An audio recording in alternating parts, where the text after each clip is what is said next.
Hi, and welcome to the Homeschool Mom Summit on day 4, and today is going to be about mom care. Now, I know some of you joined me earlier, but for some reason the recording didn't stay, so we're going to re-record this for our friends at Homeschool Mom Summit. I'm Dianna Wiebe with Grapevine Studies, where we stick figure through the Bible. So at Grapevine, we help parents and teachers who teach Bible at home or at their churches or at schools. So I am a mom of 4. My children are all graduated from homeschool and have their college degrees and have families of their own. So not only am I a mom, but I have the privilege of having 14 grandchildren, all who live within a 45-minute range of me. So I get to spend a lot of time with moms like you who are homeschooling children and trying to maintain themselves in the process. So today, I would like us as a group to be able to share with one another tips we've learned along this journey about how to take care of ourselves in the midst of homeschooling and taking care of our families. So as we go through, if you have tips to share with us, please do. Put them in the post, put them in the comments. If you have questions for us, let's share those as well, because after all, this is a community where we can learn from one another and be encouraged.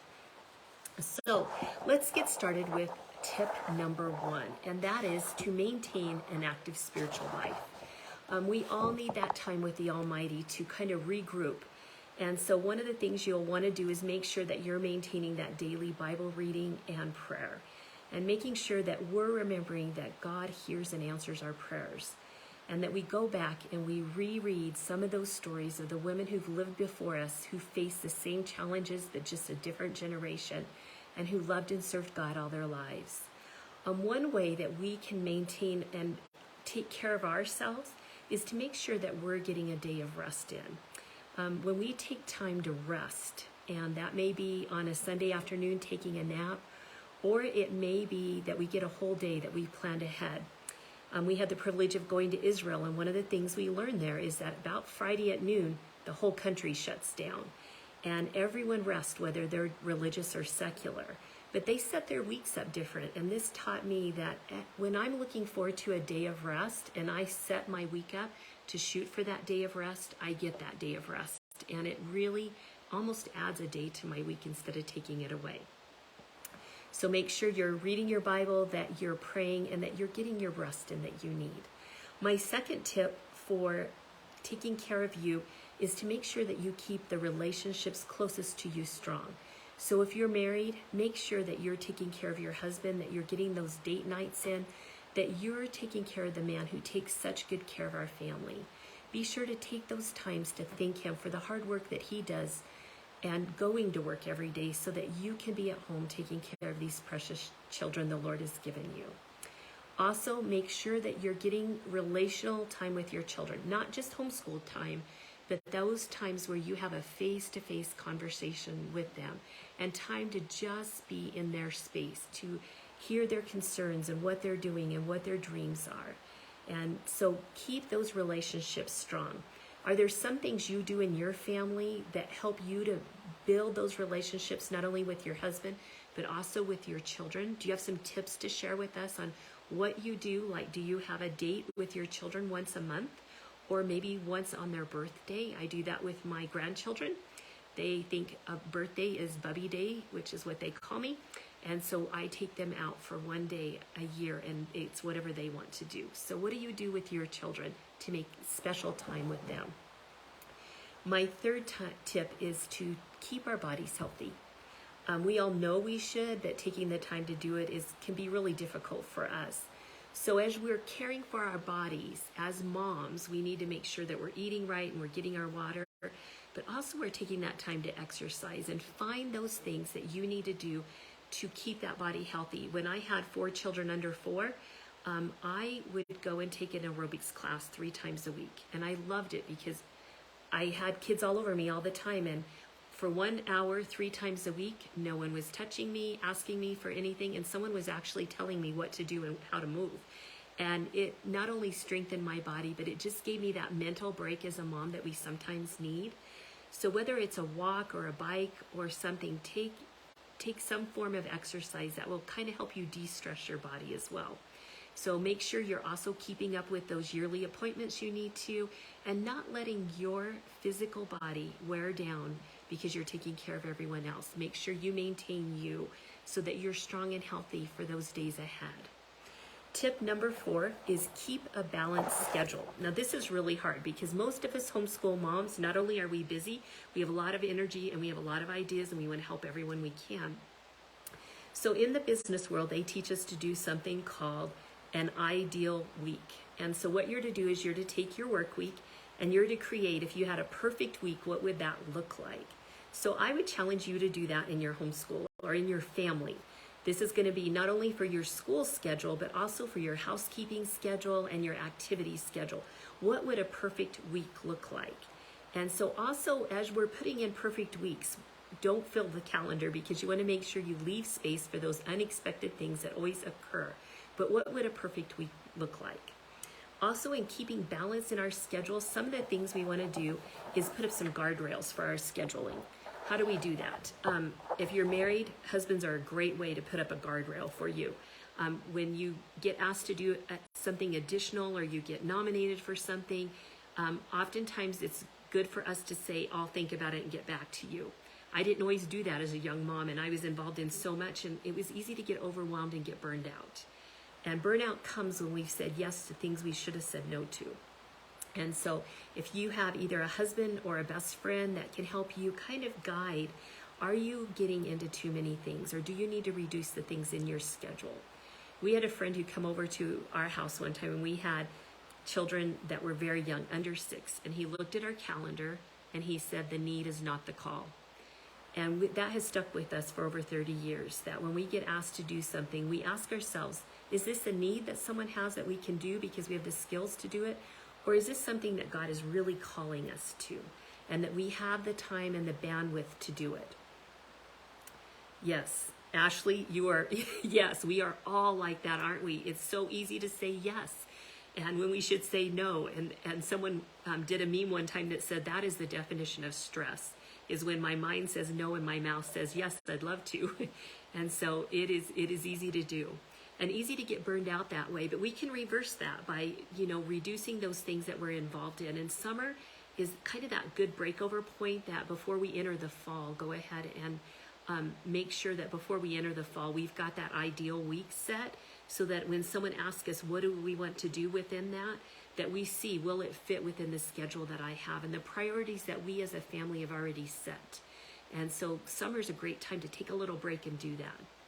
Okay, number 5 is that we want to maintain our physical appearance as women. Now, one of the main reasons that we do this is that we want to look ready for our day. My mom taught us girls that when you got up and you got your hair done, you got dressed, and you got ready for your day. And I found with having little children, when I got up and I was ready, they knew it was time to start their day too, and they didn't lag in bed or anything like that. And so I also found that if I'm sick, if I get up and do my hair, do my makeup, I feel a lot better. And so it's something that if you do it, you feel a lot better. The other thing to do with appearance, and that is to take time to pamper yourself. As moms, we all have those things we like. Is it our hair? Do we want our nails done? Do we like massages? Take the time once a month or once every 6 weeks to just pamper yourself.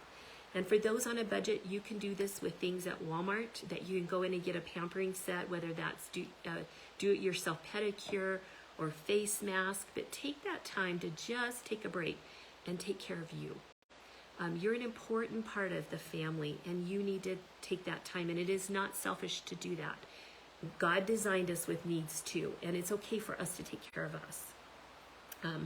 So number 6 kind of goes with number 5 in taking care of our appearance, is to know your colors.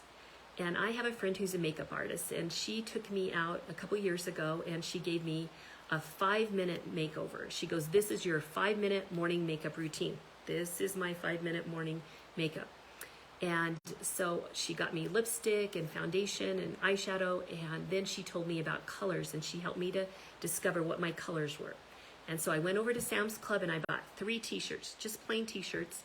And I went home and I put on the lipstick, I put on earrings, and I put on one of those t-shirts and I went to work. And I got more done that afternoon than I had gotten done in the full days before that. There was something about wearing a color that you feel good in, that when you look in the mirror or you pass something, it just makes your face alive, that makes you feel alive too. And so I've been working on changing the colors in my home, which were very warm, to cool colors. And you can see in the back that I have purple, a lot of purple in my house. And so it's been fun to take those colors that the Lord has given me as far as my skin tones and saying, okay, Lord, what are colors that you created to look good on me? And so that has been a joy. Not only do we want to do our colors and keep ourselves maintained for us because it's important for us, but also if we're married, it is important for our husbands to have a wife who looks together. You don't want them to introduce you as his old lady. You want him to introduce you as, this is my wife. And so make sure that we're keeping our appearances up. Our men are very tempted in these days. And so when they have a wife who's together and who looks good, it helps them to combat those temptations that they're faced with each day too. So number 7 is choose your attitude wisely each day. We're going to face a lot of things each day. So I always told my children, your attitude is yours to choose wisely. Not that they always saw their mama do it, but it was one of those things that I try to do. When you have the chance to either laugh or cry, choose to laugh. When the kids do something really crazy and you know that that's a big cleanup job ahead, make sure you snap a picture beforehand because you'll laugh later at that. And so be careful of our attitudes. Also as women, the best way that I found for me and my daughter-in-laws and daughter is to watch our cycles too, because we all have those times of the month where it's harder to watch our attitude. So we're going to want to make sure our vitamins are up to date and that we're doing those things to kind of even out those emotions during that time so we don't cause destruction in our family. So let me go back over those 7 really quickly, and I will put in the notes the download for this so that you can download these and add in your own notes. I would love to hear what you have to add to these because I'm sure I've missed things. And we are a community that can share tips. So here's the 7 I did today. Maintain an active spiritual life. 2, keep your family relationships strong. Number 3, take time to stay healthy. Number 4, keep a balanced schedule. Number 5, maintain your appearance. Number 6, watch your colors.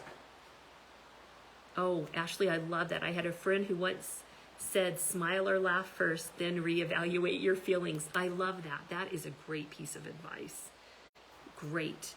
I wanted to just give you a quick rundown of what we do at Grapevine. At Grapevine, we help parents and churches and schools to have Bible curriculum that is just suited for their classes. And so for homeschool, and for those who need something that's 15 to 20 minutes a day, we have brand new journals that just came out. And so they're called Bible study journals that will take you in a school year all the way through the Old Testament. And so even for adults, we have them, and then we have them all the way down to preschool. And so the kids, you and the kids would do them in the morning, and then in the afternoon or in the evening at dinner time with Dad, we have something called Table Talks, where it gives Dad questions to ask the whole family about what they learned in their journals. So it's a great family devotion time.